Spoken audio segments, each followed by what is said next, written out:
welcome, Eileen. Come by one day. That's a letter. I wrote the whole letter there. I was a Show that to me. Okay. sign up. They'll have a cake right out. Kind of going one I direction. said we have dessert if you want a sweet tooth to satisfy. We got it. You got everything. Everyone. All beans, more bones.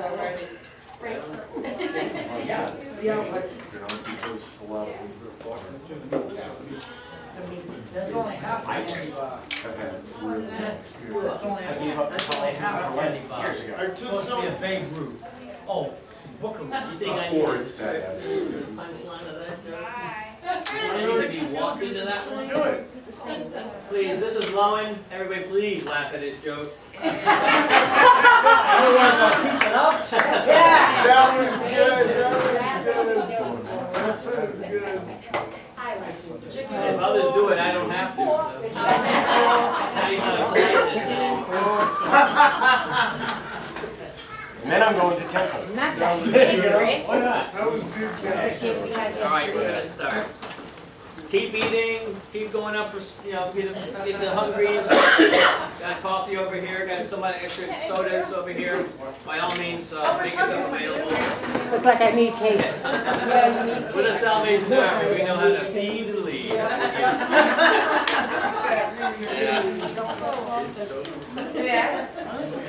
Went up there to get napkins earlier. What happened?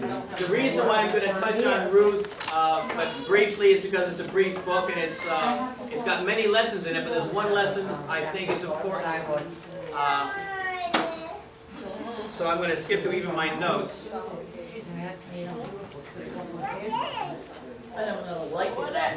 Okay, in the book of Ruth, it's really the reason the book of Ruth is there is to show where the line of David comes from. Ruth is not an Israelite. Thank you. Ruth is not an Israelite. She came in because there was a famine, so a Jewish family left to go and live in a foreign country and married, their sons married two Moabite women, one of which was Ruth. In that country, the husband dies, the two sons die, it's horrible, and all that's left is the mother and two daughter-in-laws, one of which is Ruth. She says, I'm going back to Israel, but now she changes her official name to Bitter. In the Hebrew word for bitter, my name is Bitter now, because the Lord has made my life bitter. And she goes back, and the two daughters-in-law have a choice to make. Do they go with her? They stay in their homeland. Ruth says, where you go, I go. Your gods will be my God. Where you are buried, I will be buried. It's quite an intimate story of this connection and the devotion of Ruth. Well, she goes, and she has nothing. There's former inheritance, the inheritance that that family had, but the men all died. The mother sends Ruth out to be a beggar, to follow the people who are reaping the harvest, because it was the law back then that as you reaped, who brought?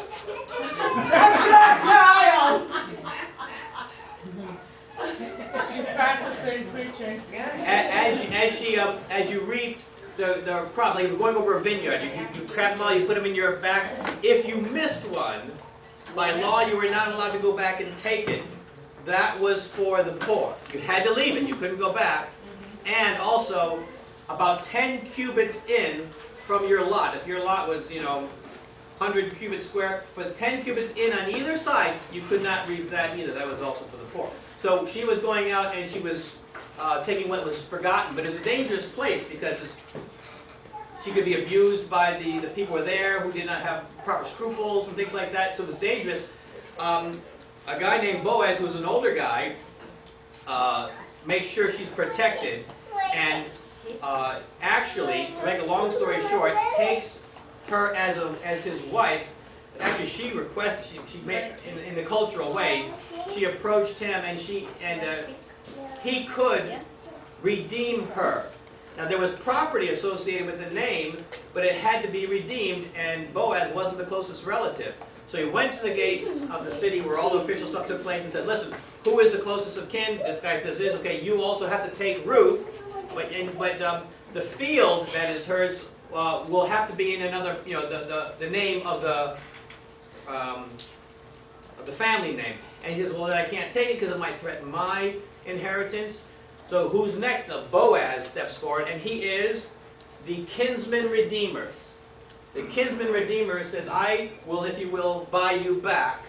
And this becomes a type of Christ. Must be a blood relative, Christ born of woman, able to purchase the forfeited inheritance. Christ had the merit to pay for the price of sinners, willing to buy back the forfeited inheritance. Christ willingly laid down his life, be willing to marry the wife of the deceased kinsman. The church is the bride of Christ. A lot of interesting parallels in the book of Ruth of what this kinsman redeemed. You had to be a kinsman, but one who had the ability to redeem and one who was willing to redeem. You had to be both related and willing to do that. Interesting story. So they get married, and she's a Moabite. She's not an Israelite.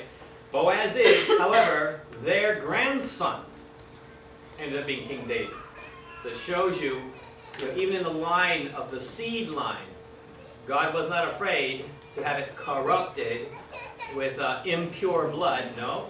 Ruth is there, and there's a reason why she's there. It's a type of Christ. Who brought?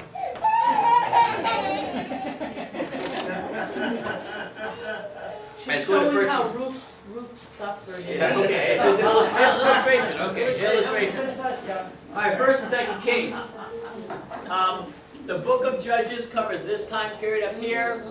You have Saul, first 40 years, David 40 years, Solomon 40 years, and the kingdom split. We're going to go into that now in 1st and 2nd Kings.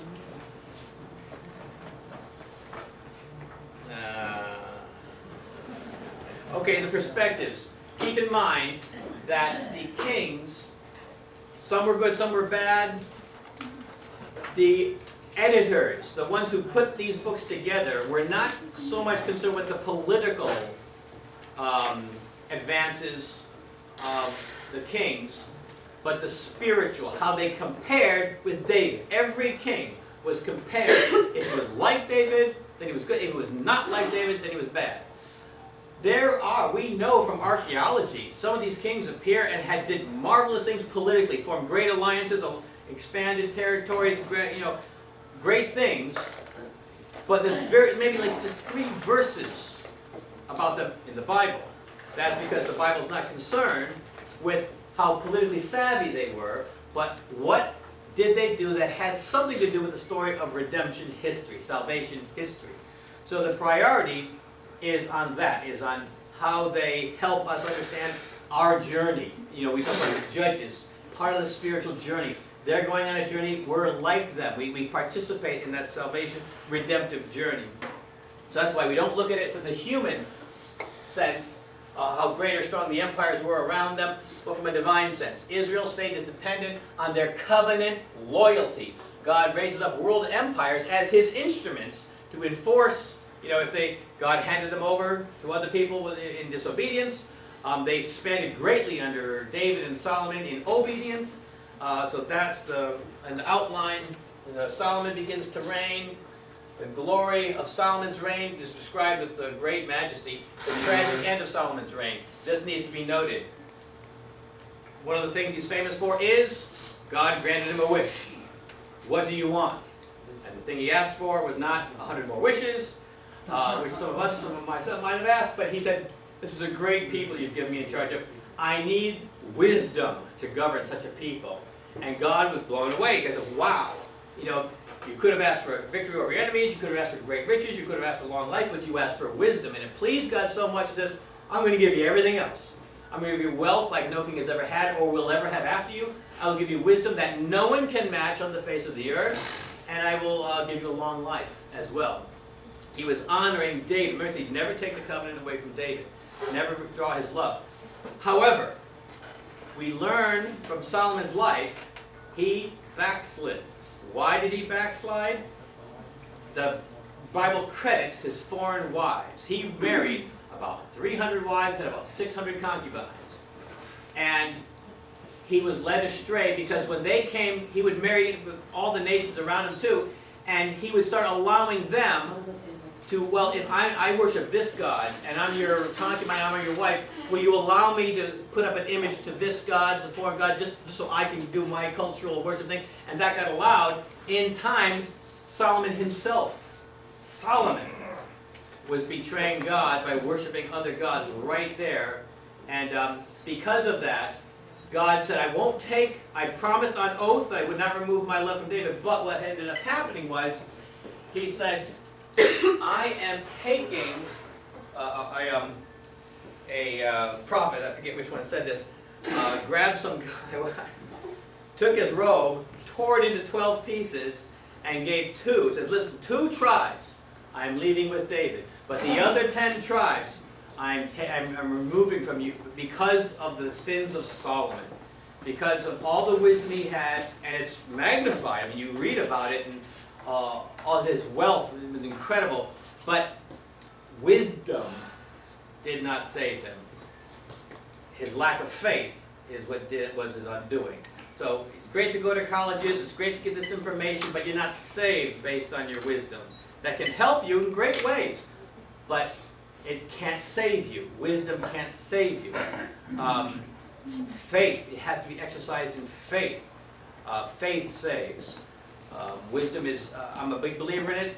Paul the Apostle was well educated, but he even said, you know, knowledge puffs up. You can get a big head with knowledge, but love, his emphasis was love. Love builds up. There's a place for wisdom. There's a place for education. As wisely said by John Wesley when he was doing his tour, starting the Methodist Church hundreds of years ago. Someone approached him, the cocky end, and said, "The Lord has no need of your learning." And Wisdom said, John Wesley said, "Correct, but he has less need of my ignorance." So we ought to be able to defend our faith, but that's not where our salvation lies. It lies in our faith. The kingdom was then divided.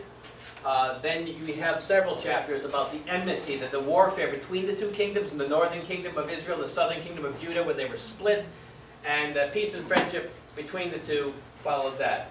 And each of these kings, you go through a battery of kings now, several kings in the north, which were all descendants of David, and the kings in the tribe of Israel, the northern 10 were various dynasties, various families. David is always seen as the ideal king. Like I said, every other king in the scriptures, it introduces a king. This is what his mother was. This is how long he reigned. Did he follow David or not? Basically, that's all it said. And it compares every king. So they did what was evil in the eyes of the Lord. They did what was right in the eyes of the Lord.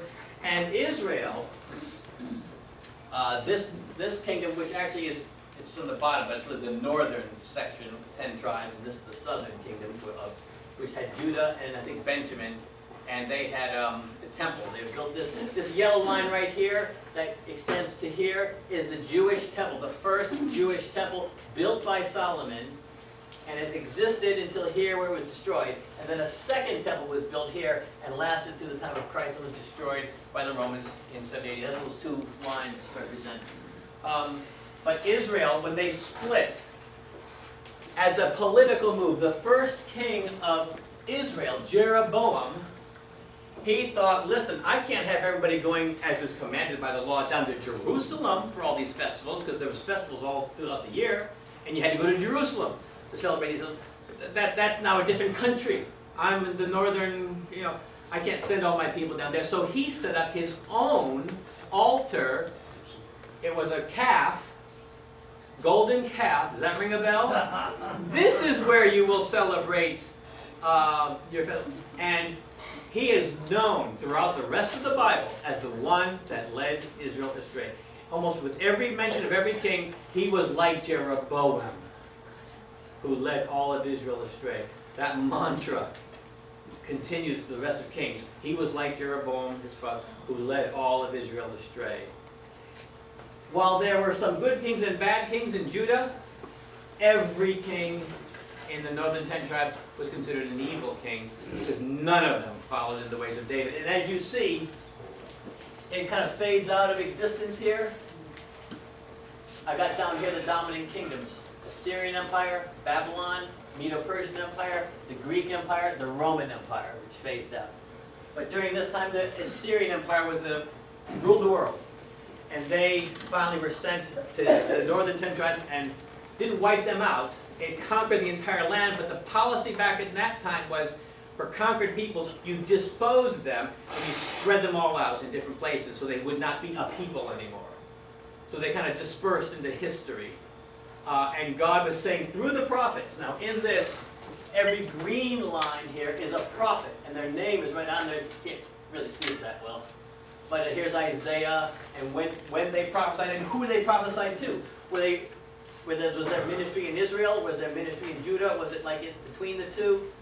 Were they during the exile or after they all came back from the exile? But they dispersed. Assyria conquered them, and the prophet at that time saying, listen, this is what God says through the prophet, I am handing Israel my certificate of divorce. And he, if you will, separated himself. Now, it didn't mean their covenant promises didn't apply, but they were not recognized anymore as a people of God. He could not, if you will, have his name on them. Now, you can say the promises follow them. That's another discussion. But they ceased to be a people around 720 BC because they fell so far back. Now, the southern two tribes of Judah, they had good and bad kings, good and bad kings. Probably their best king was Hezekiah right here, who did all these reforms, had a great revival. But his son was the most wicked king that ever ruled. His name was Manasseh. And he ruled for the longest possible time. Over 50 years he ruled. And it is said that the streets of Jerusalem flowed with the blood of the innocent during Manasseh's reign. He was an incredibly wicked, violent king. And the book of Kings credit Manasseh for the eventual destruction. What ends up happening is, what was said in Deuteronomy back here, comes true right here. When they're gone, these guys are gone, and other people are in their place. Later they'll be called the Samaritans in the New Testament, because they mixed the races. They're half Jews because of that. But eventually, because of the wickedness, they just were not faithful to the covenant at all. He prophesied through the prophets, Isaiah particularly, and Jeremiah, you're going to lose your land, okay? There is a time coming when I will destroy Jerusalem. It will be run down, it will be destroyed, the walls, the temple, everything will be gone because you have been so unfaithful. There was even prophecy through Ezekiel, who saw by the Spirit, God took him to the temple. He said, first of all, he took him to Jew. Here's women baking bread to Isis. A certain type of worship they were doing. Takes him to this and showing it all the places where the culture of Jerusalem was just pagan. And then finally he took him into the temple and showed Isaiah, the priests in the temple with their backs turned to the Holy of Holies, worshiping the sun god as it was coming into the gate of the temple. He says, because of this, I am utterly going to destroy this place. But, and this is all throughout Isaiah, throughout Jeremiah, there will be a remnant. There will be a remnant captured, taken away, and they will come back once they have been purified. Their big issue was polytheism, worshiping all the other gods, any other god they could find, be like everything. That had to be purged. And so the prophecy was, there will be a time of exile, which is this 70 years, when they will be removed. They were taken to Babylon. They weren't dispersed. They were taken to Babylon, lived in Babylon, and Daniel and Ezekiel were prophets with the exiles in Babylon, a foreign nation, because that's what God said to the prophets. You like foreign gods so much? I'll give you all I want of foreign gods. You're going to Babylon. There you will worship the gods there, and you'll see what it's like to have me against you, to have you really want to run from me so bad. And it's interesting because when they came back, because you see here, Babylon ceased to be a world power at this point in history. Medo-Persians took over, and the Persians had a policy that said, good taxpayers only come from happy people. They sent a lot of people back to their homelands because they knew that the happier the people are, the better they are at paying taxes. That was their reasoning, if you will. They allowed many exiles to go back, and they rebuilt over a long period of time the temple, the city, the walls, and they never had a problem with polytheism after that. It's interesting to note. Their big issue was polytheism, worshiping the gods of all these nations. After the exile, it seemed to be out of their system. They were no longer polytheists. They worshiped the one God, and that was never a problem. Now, being obedient to that God was a challenge. Obeying the Sabbath, obeying the covenant, but they never seem to ever have been tempted after that with worshiping other gods. It seems like a very hard hand God used, taking the whole nation into exile, 70 years, and bring a new generation back, but it kind of, if you will, cured their ills, which was straying and straying and straying constantly. Now, he kept his promise never to wipe them out, never to destroy the line of David. But he kept David's line alive and brought them back. And there's several minor prophets that are prophesying to the people who came back. It was really in 3 stages. You have 3 stages here that I've got of when the exiles took place. First, Nebuchadnezzar came down, and Daniel was taken at that time early. They left the city up, they left the temple up. They took Daniel, I think it is, and then the next one, Nebuchadnezzar came again because they rebelled. They stopped paying tribute, to the world empire at the time. Came a second time, took more exiles, including Ezekiel. Ezekiel came with that second one, and then the final one, Jerusalem was completely leveled, razed to the ground when their rebelliousness just kept continuing, and so the city was in rubble, and they came back through Daniel, and Daniel even quotes. Daniel here quotes Jeremiah, saying he realized when he read the book of Jeremiah that the exile was to last 70 years. And it was coming close to the 70 years, so he prayed and he fasted for 3 weeks. And then he gets those revelations of what will happen, what will happen to the nation concerning them. So in these books, you're getting through all this history, detail, of how the kings ruled. And you go through several chapters. Some chapters are given 2 or 3 to one king. Others will get literally 2 or 3 lines. So when you go through the kings, that's the history you're going through, and you just keep in mind, it's redemptive. There's a reason why it's there. Not all the history was there, just a history that is like a symbol of our spiritual life and our spiritual journey. So, basically, like, the people, like, when you say they only worship one God and stuff, are you talking about like the people of Israel, like Palestine? Palestine? What? I didn't get the question. The Palestinians. Okay.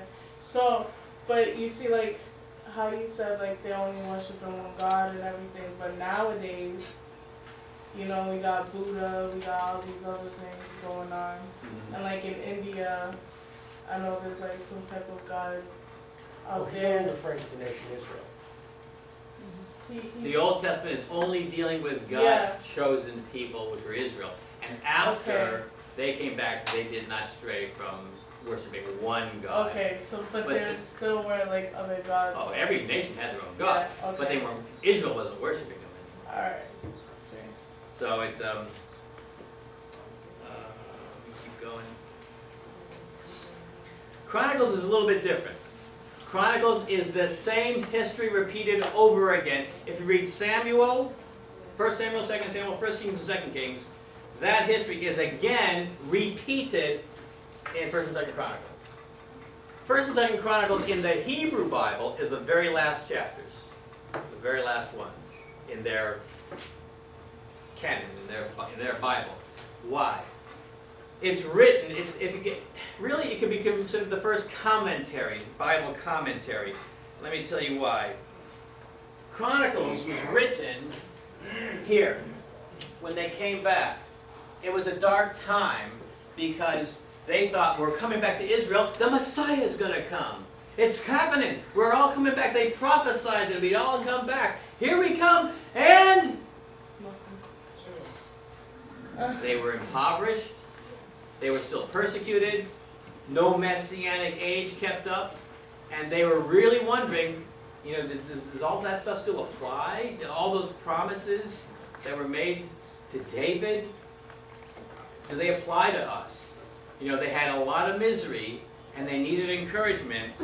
The book of Chronicles tells the story of the history that they really were familiar with, but it focuses it on the redemptive aspects, showing them, yes, there's a continuity. You ever know why the first 9 chapters of First Chronicles is genealogies? What is that? Endless genealogies. The first 9 chapters are genealogies. So-and-so begat, so-and-so begat, so-and-so begat, so-and-so. Oh, what's the point of it? It was to show them that, hey, there's a connection from David direct. In fact, they start from Adam in Chronicles. And there's a connection through the exile. All those things still apply. And it focuses on the heroism of David. Never mentions sin with Bathsheba. Doesn't mention his, it de-emphasizes, it kind of airbrushes the warts off a little bit to show them, listen, they knew their history. It wasn't a revision of history. It was selecting what they needed to focus on at that time.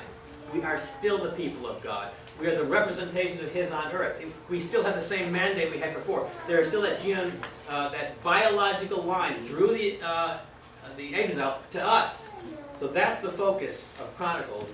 And when you read it, just keep in mind, and it focuses chapters. There's like 9 chapters on the renovation of the temple, where Kings only gave that a couple verses.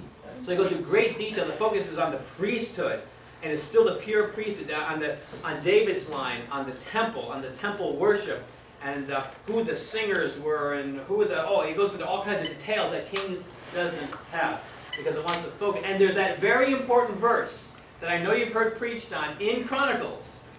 During the dedication of the temple, Solomon goes into a long, long prayer, about a chapter or more long, and part of that was, if we sin and we turn away, and you hand us over to other peoples, but we come and pray to this temple, and there's that line, if my people, who are called by my name, humble themselves, pray, and seek my face, then I will turn from their sin and heal their land.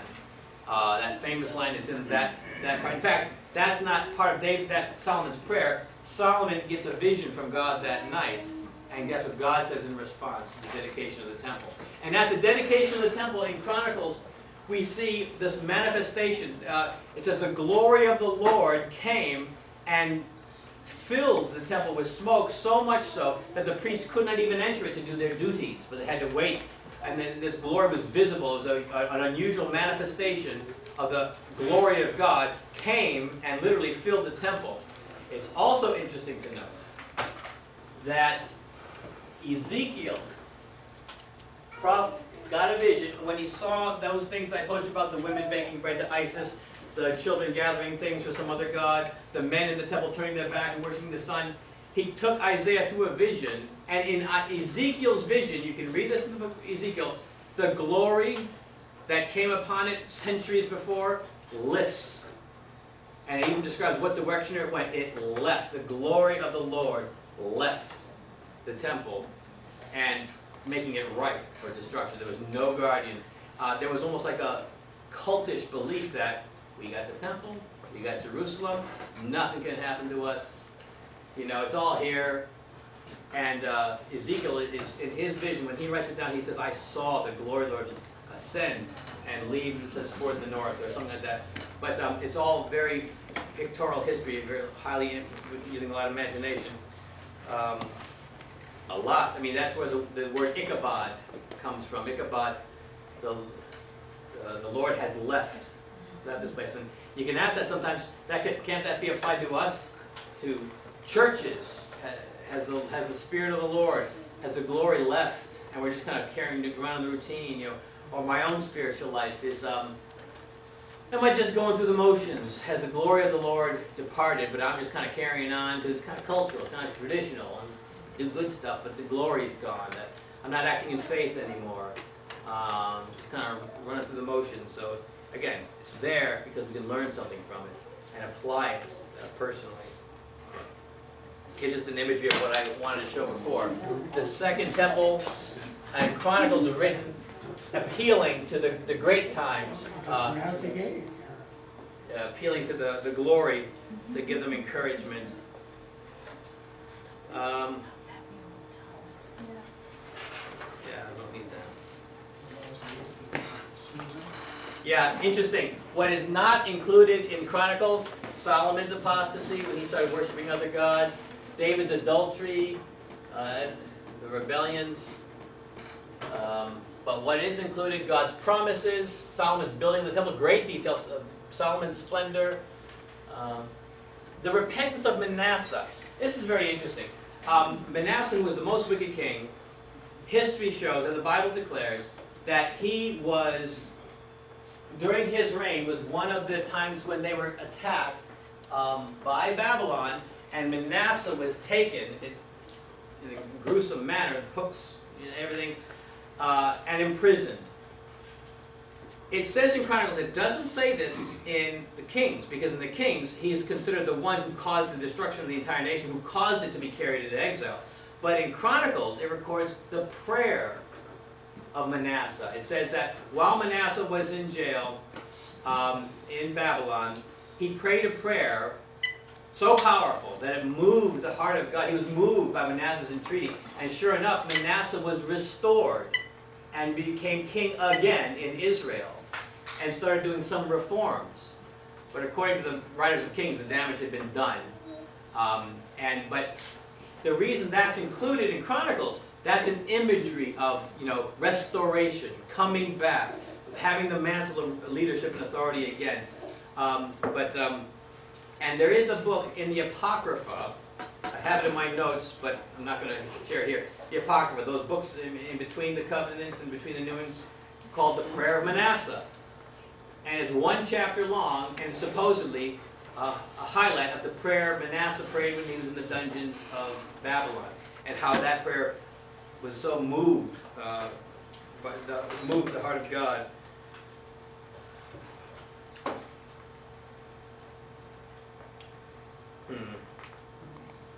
This is just showing, this covers 1st and 2nd Samuel, David, Solomon, the exile, covers 1st and 2nd Kings, but Chronicles covers it all for certain purposes. The author selectively chooses positive events which inspire God, trusting God's promises, and assume that there would be continuing victories and blessings for the future.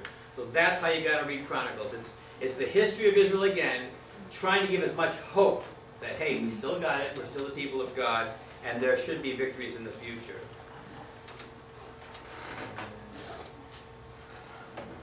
Just contrasting the different priorities and why they were written. Yeah, a lot of this I've already said. Oh yeah, the genealogies.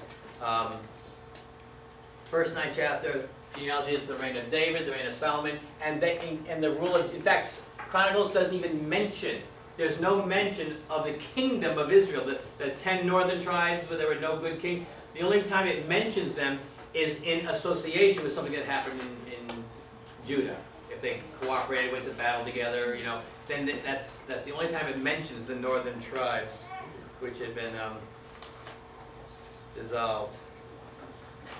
Oh yeah, there's no mention of Saul. Saul's life is just passed right over. Again, only they were focusing on the positive that would help and inspire. Actually, Saul is viewed as a type, and I'm not sure I want to get into. Whoa.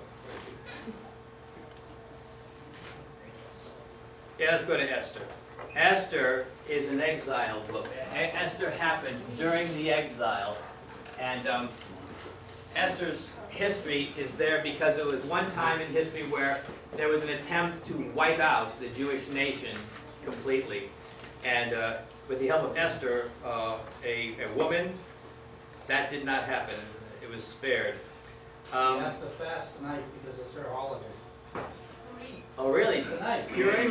Purim. Purim. It's a long and interesting but complex story. It shows God's providence. He's still covering Israel, even though they're all over the world now. They've been dispersed. They're not in Jerusalem. But how God miraculously covers them. One thing I want to say about, before I leave Esther, some people debate that Esther should even be in the Bible because it never mentions the covenant name of God. It's the only book that never mentions the covenant name of God. Yahweh, that's his covenant name. That's considered so holy, Jewish people will not either pronounce that word, that name, nor will they spell it with all the vowels. They will only write that name with the consonants because they consider that name so holy, so untouchable, not to be mentioned. That is covenant. There's like 16 names for God in the Old Testament, if you look at the Hebrew. But there's that one, the covenant name, Yahweh. That's how he revealed himself. Remember when in Moses, tell him, I am sent you. Anytime you see in a New International Version, Old Testament, you'll see they'll mention the word Lord, the Lord, but it'll be in all capital letters. A lot of times it's not, sometimes it is. Whenever you see it in all capital letters, you know that's referring to Yahweh. He's using the name Yahweh, the covenant name, the name we based our covenant with each other on. It's considered very sacred in Jewish circles, that particular name. Ezra. Ezra and Nehemiah are history books right here of what happened to the people who came back. And they both are pretty miraculous stories. This is kind of runs through it real quick.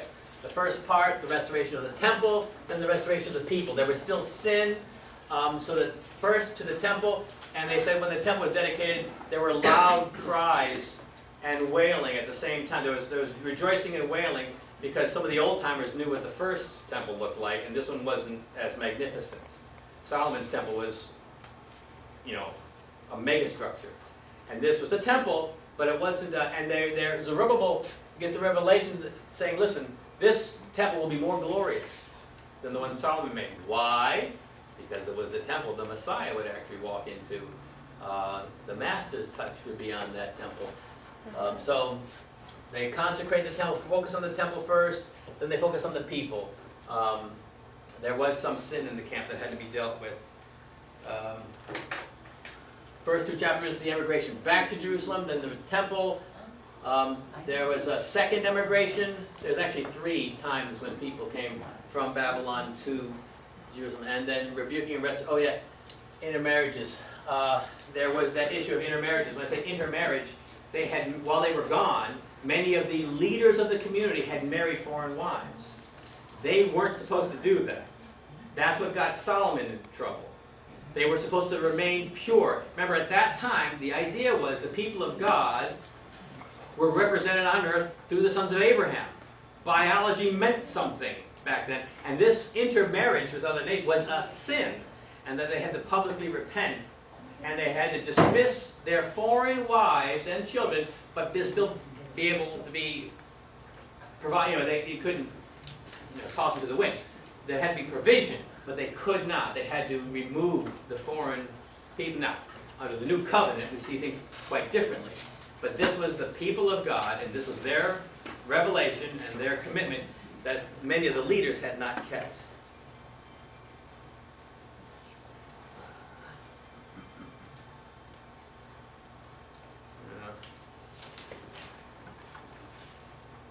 Oh, this is just a timeline.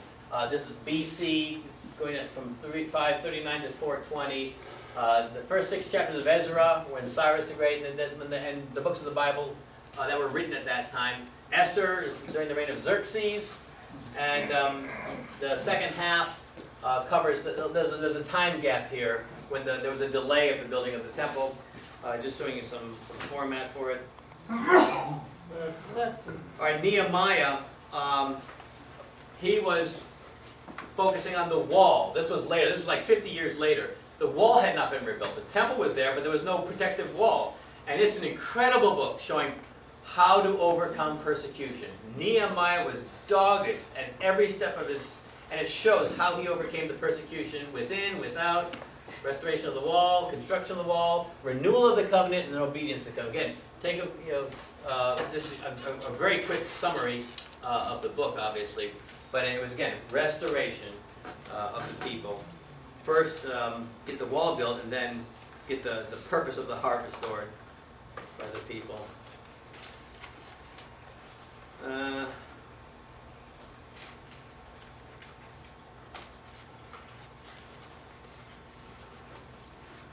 Again, this is just how I organize the different books and how they add this is the chronology fits here if you're interested in things in the proper order.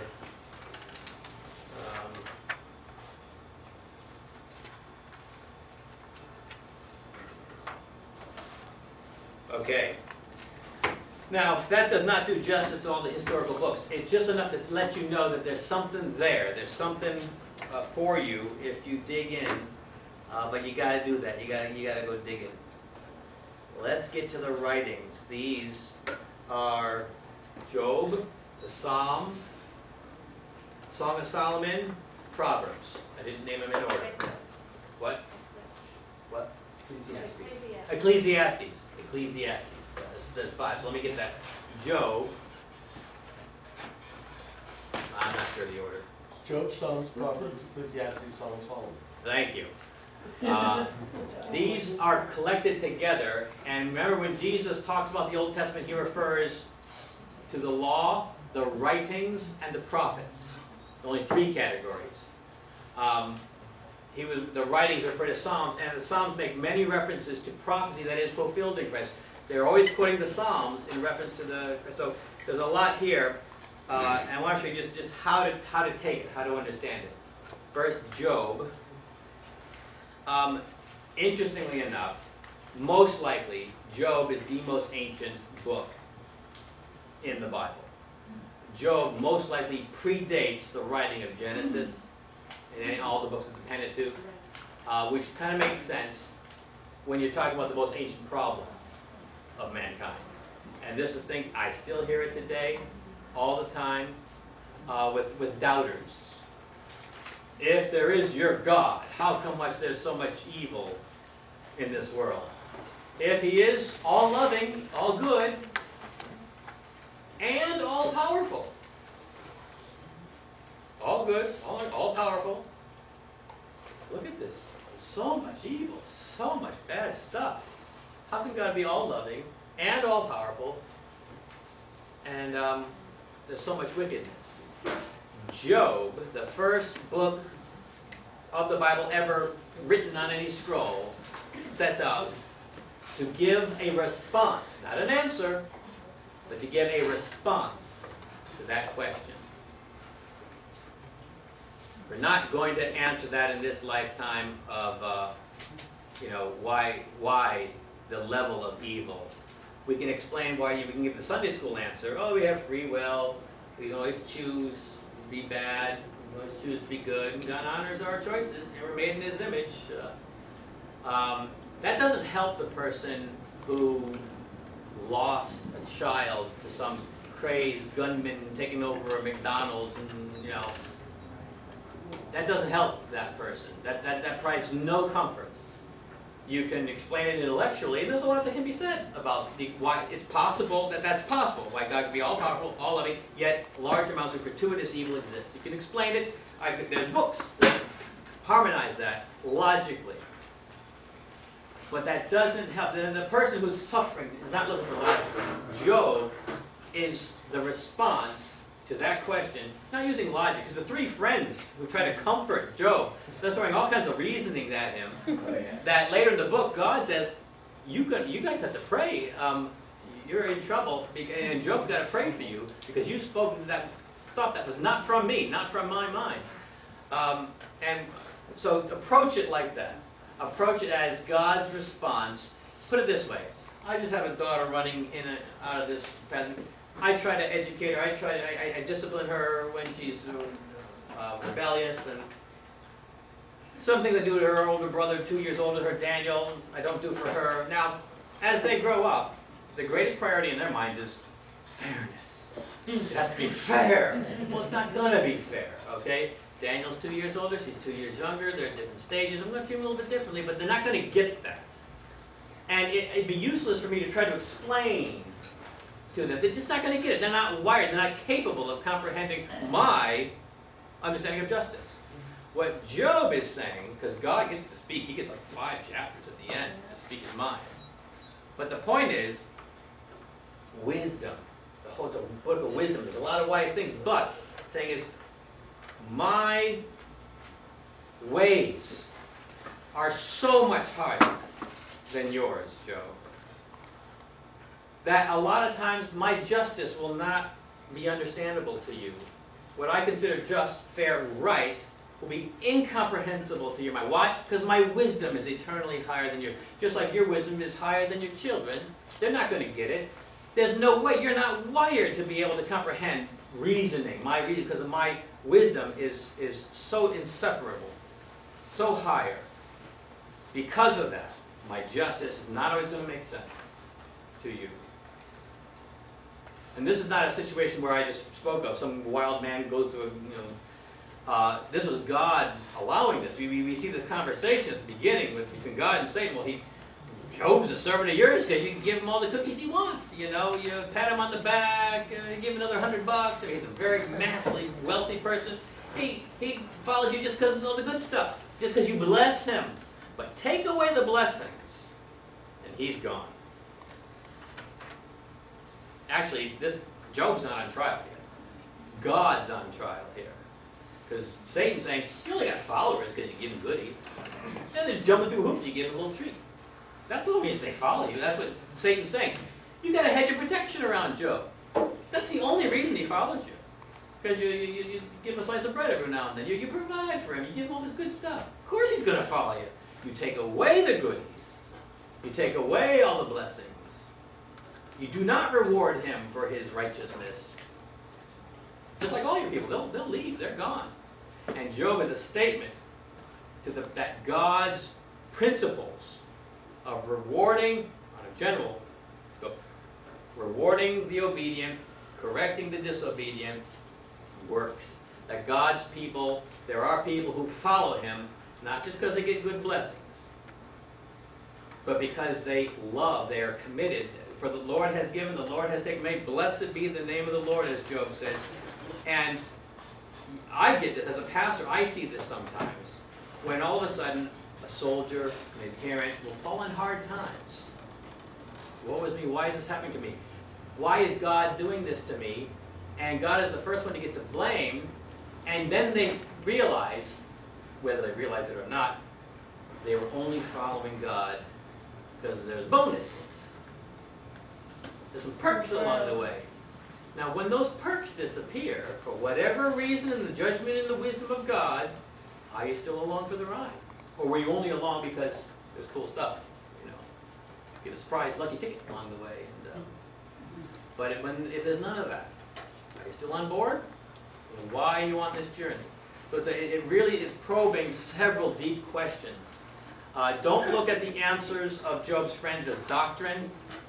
It's there. Now, let me just show you some of what they base their answers on. I'll just go through this quickly.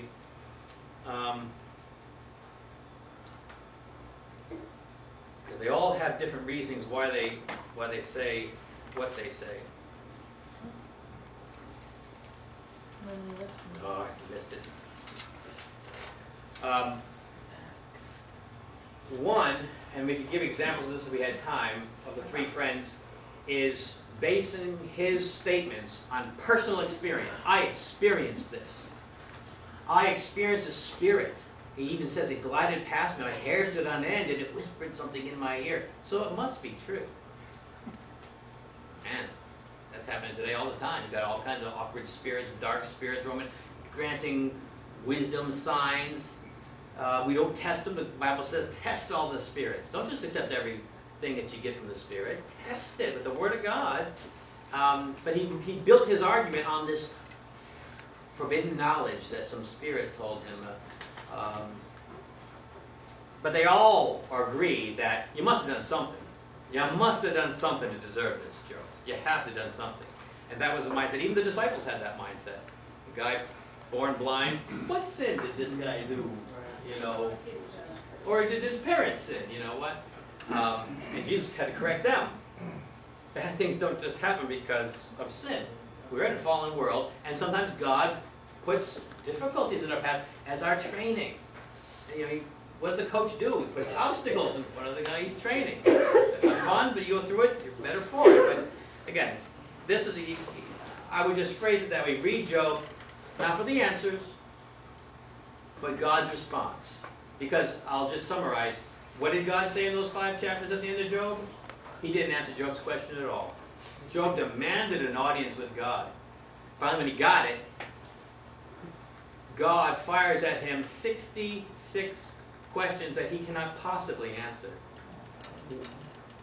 Where were you when I created the foundations of the earth? Do you know where I keep the stores of lightning? I mean, for question after question after question, that they're just like way above him.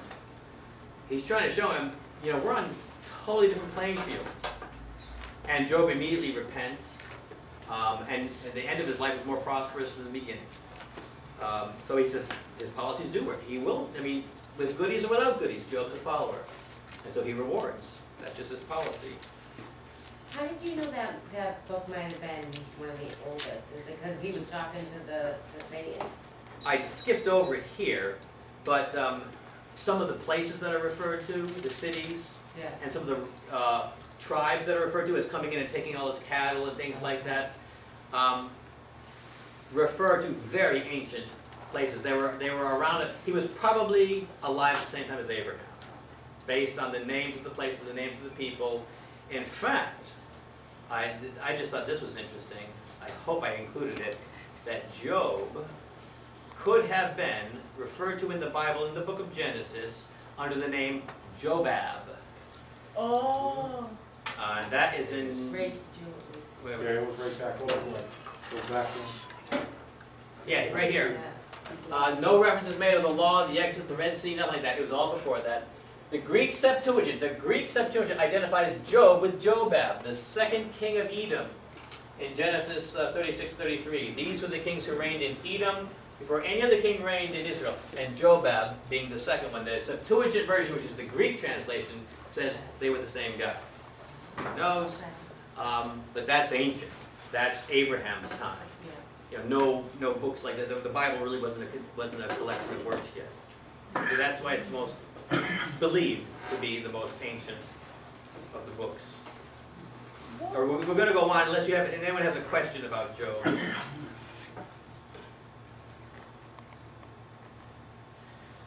The last thing I'll say at Job, if I were to teach one lesson from Job, I'd say this. As God said in those 5 chapters at the end, he just described himself. He described his own wisdom. He said, look at me. Sometimes, because God's wisdom being so higher than ours, we're not going to get it. We're just not going to understand it. Sometimes it's better to know God than to know all the answers. Job didn't get his answer. He did not say to Job, well, you know, this devil and I had this thing going on, we're going back and forth, and you kind of caught in the middle of it. He doesn't explain anything. He just explains himself. And the lesson being, sometimes you're not going to know the answers. You're going to be in a dark place. And it's better just to know me. You're going to just have to go on trust for now than to know all the details of all the answers, because that won't help you. Or you're not capable of really getting it right now. So the place to go in those times is just to run as close as you can to God and just trust that He's in control. That's really the message. All right, Psalms. I'm not going to go through all the Psalms. There's 150 of them. All I'm going to do is tell you, basically there's 3 categories that you're going to get. Petitionary praise. They're all praises. Form of petition, a request or a complaint. It's like a mournful thing. David says some very hard things sometimes, you know, in his complaints to God. You know, why do the wicked prosper? You know, talk about his sufferings, and but there's always voices of confidence. I know that God will come through in the end or something. But a lot of them are very mournful, very angry Psalms. If you read the Psalms through, you'll pick out some that don't even seem like they deserve to be in the Bible because they're so questioning, you know, right to God's face. why do you allow this? You know, things like that. The belief is that God will act. You're stating your case in faith that something will happen. There's a declarative praise. The style is thanksgiving. That's it. Just thank you. God has acted. He did something, and they usually mention what it was. God acted in history. God parted the waters. God delivered us from the Pharaohs. God set us free from Egypt. He has set me free from all my enemies. You know, and there's just, it's not just thanksgiving for thanksgiving's sake. They say why. There was some historical event. God came through in His promises. And finally, descriptive praise, and these are just like hymns.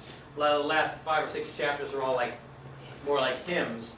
Believe that God is God, and we know He is God because we have cried out to Him and He has acted.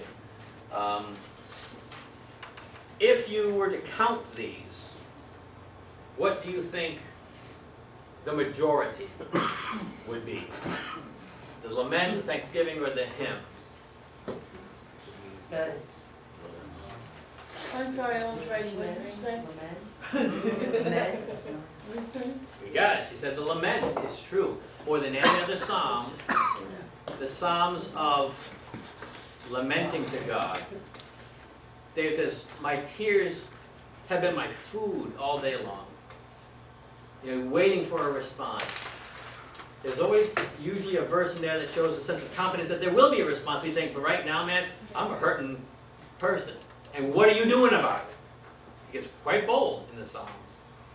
And I think it's interesting that numerically speaking, more Psalms of lament, there's more Psalms of lament, you know, protest or complaint or mournful than any other. That says something, I think, about our worship. A lot of times, I got some slides here, commentary on that. The theological importance of the lament. That it is an expression of trust in God, even in the face that there's no immediate supporting evidence that there's activity going on. You're just trusting. He's come through in the past. He's promised He would always be with me. There's got to be something on the horizon, but right now, it's tough. I'm in a tough spot. A lot of times we think we need to clean up our language to God. He knows our heart. We just don't say it, you know. I feel, you know, that you just want to vent. And Psalms is a great theological venting of people, David and others, who had issue. And they put it all on the table there.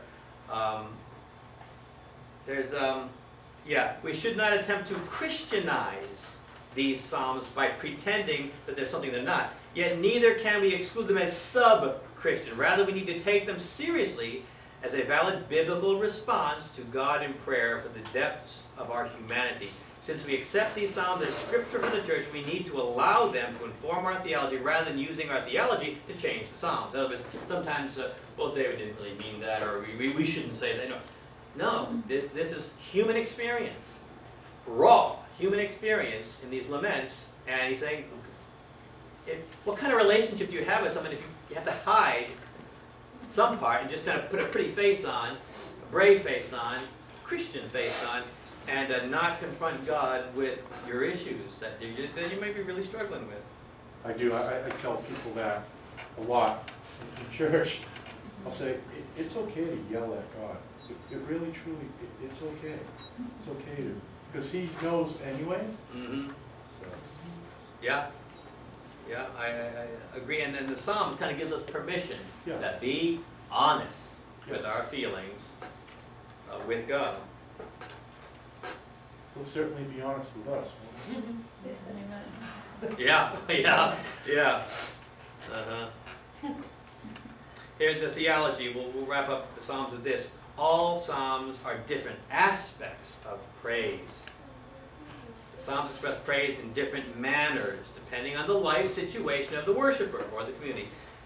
These different manners of praise each express a different perspective on God in relation to real life experience.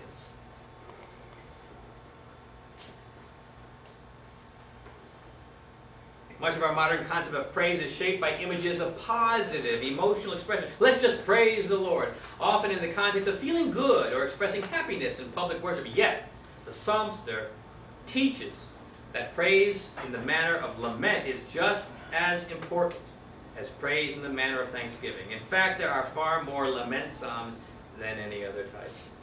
This is profound theology. That's real. Yeah.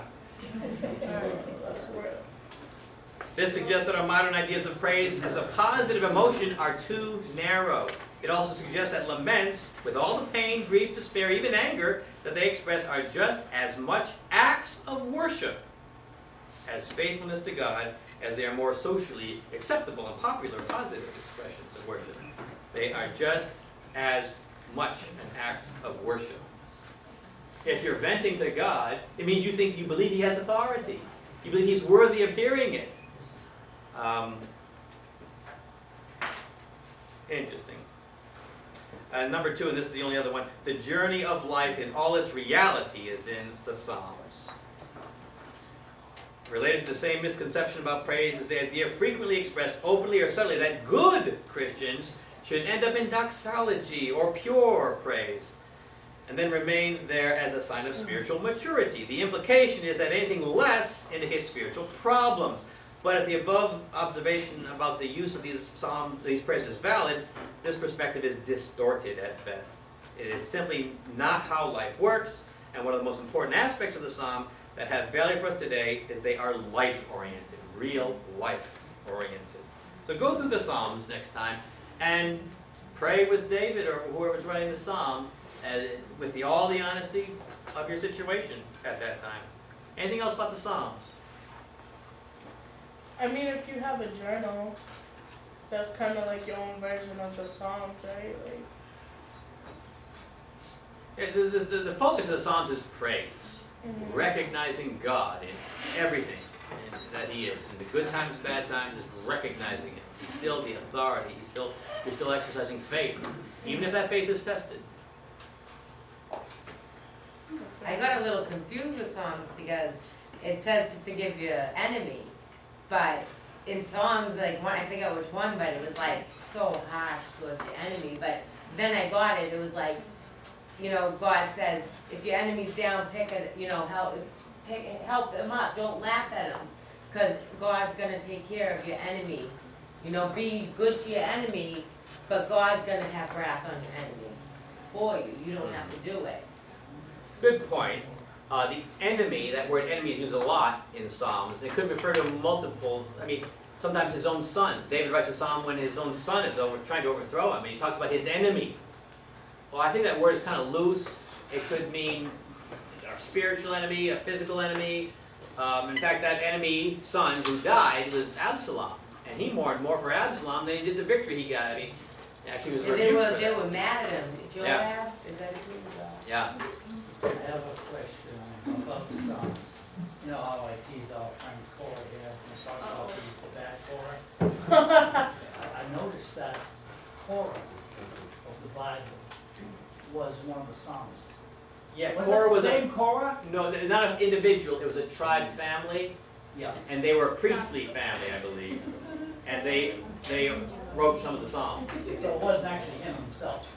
No. Okay, I didn't think No, so. Sons of Korah is what Yeah, it says. Sons of Korah. Yeah. I think it was a tribal designation. We better stop before we get into Ecclesiastes. It's a good, interesting book. But let's take 10 minutes, relax. It'll be our final one. We'll get as far as we get with this We next have to one. finish all the pizza, all the cake, and we still have chili.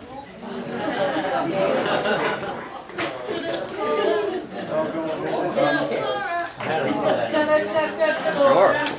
Sure.